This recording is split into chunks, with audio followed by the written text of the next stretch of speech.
You'll hear bits and pieces of it through the day, but I need to get back to the banking sector numbers.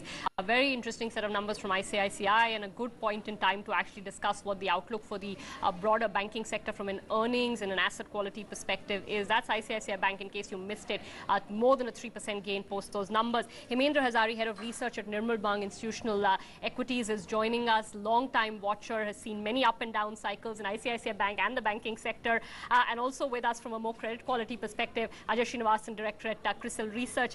Mr. Hazari, let me start with you. Have you looked at the ICICI numbers? Quite a pleasant surprise. Oh, quite very robust looking numbers from ICICI Bank. We have seen an improvement in the core income, in the net interest margins, a very sharp and healthy rise in net profits, much higher than what the market was expecting. And even NPAs, you're seeing them in absolute amounts coming down. So on the face of it, these numbers appear to be excellent. And I think the market has rewarded these kind of numbers when you see their share prices. Mr. Hazari, any sense of where the net interest margin gain would have come from? I don't think anybody was talking about 3% or this kind of a quantum of jump in NIMs. What could have sort of moved it? Any indications, sir? See, at the moment, really, we wouldn't know whether, it is because of the interest on credit going up. Because I think ICICI Bank, of course, going forward has reduced its base rate. So we'll have to see about the sustainability of those numbers.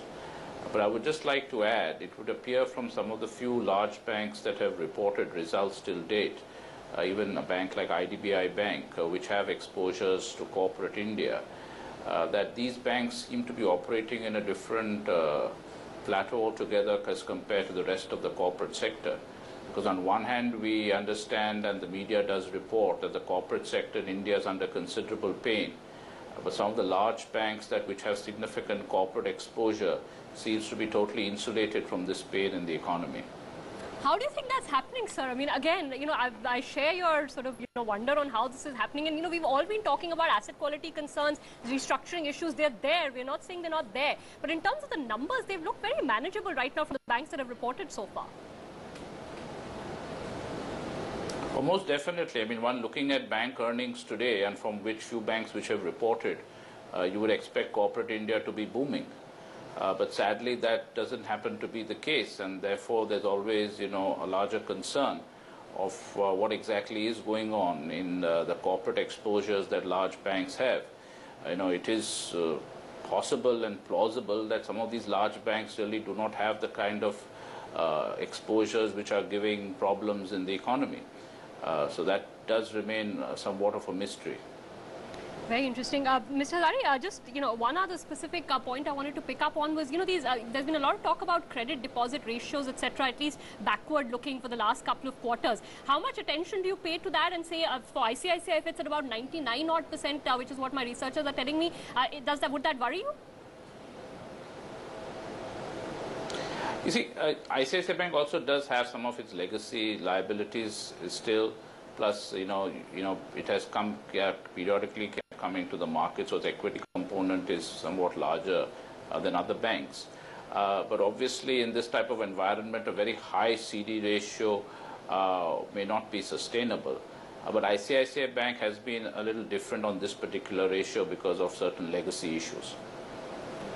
Just broadening it out, Mr. Hazari. So, I mean, the private banks, you've got Axis coming out, and I don't know if Axis has any negative surprises built in or not. But the private banks are okay. What about the public sector banks? Would you be a bit more concerned around, the public sector earnings?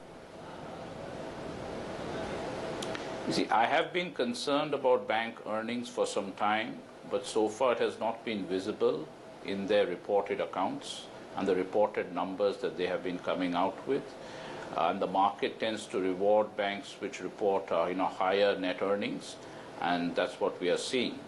But there appears to be a broader concern which has really not yet filtered into bank balance sheets, that asset quality is a problem and is probably likely to be a growing problem with banks going forward.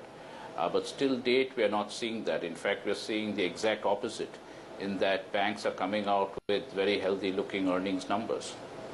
I'm glad you said that. I'm going to bring into the discussion Ajay Srinivasan. Just stay with us. He's with CRISIL Research. Ajay, you've been pointing out these asset quality issues, and your recent report talked about restructuring, restructuring concerns. Is it, I mean, it's real, restructuring is higher, and you do expect a higher proportion of that restructured assets to turn bad. You seem to be fairly clear on that?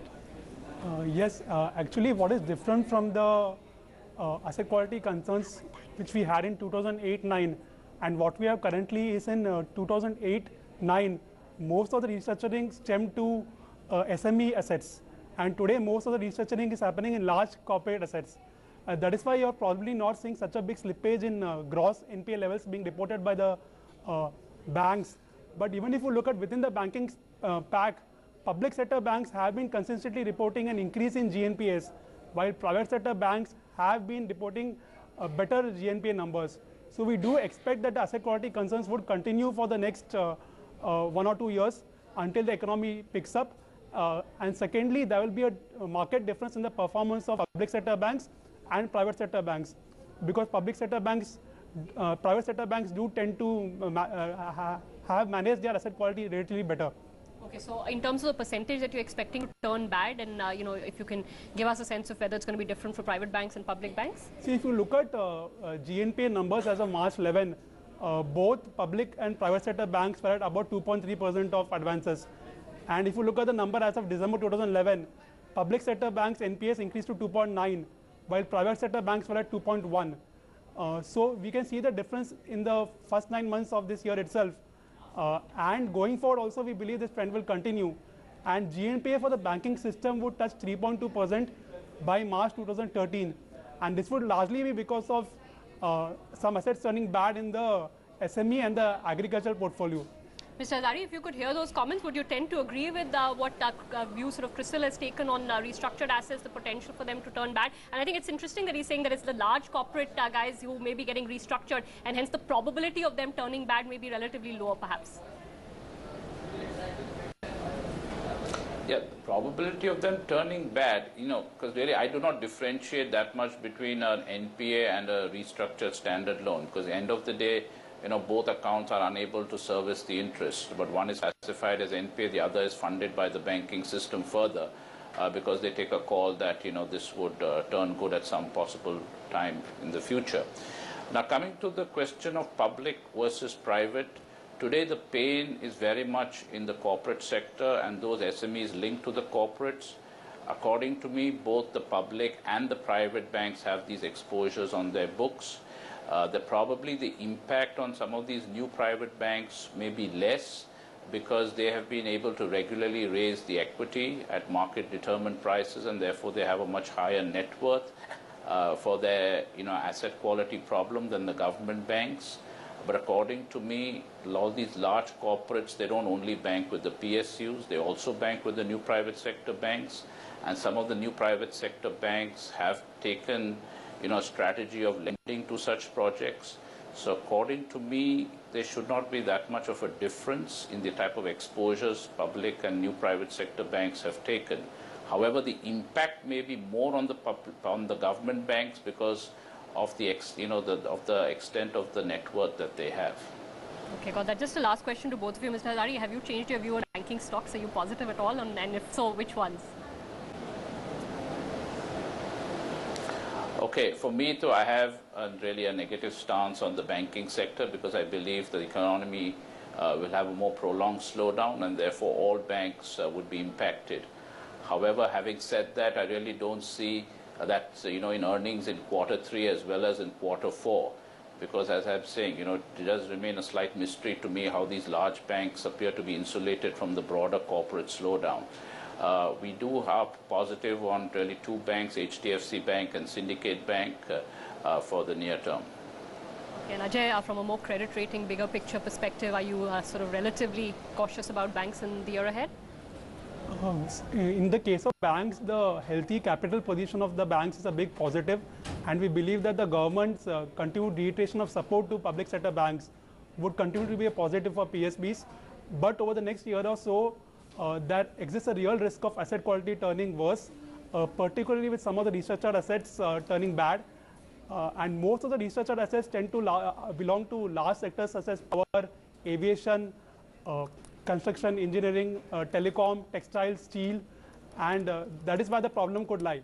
All right. Thank you both so much, Mr. Hazari and Ajay, for joining us. Appreciate you giving us your thoughts on a day when actually ICICI Bank has definitely outperformed expectations. And maybe it's time for us to rethink what banks would look like, what the asset quality, what the earnings quality of banks is going to look like. The notes that have been coming in from brokerages since the ICICI numbers came out have all been positive. We'll slip into a quick note on that, quick break on that note. We'll come back on the other side.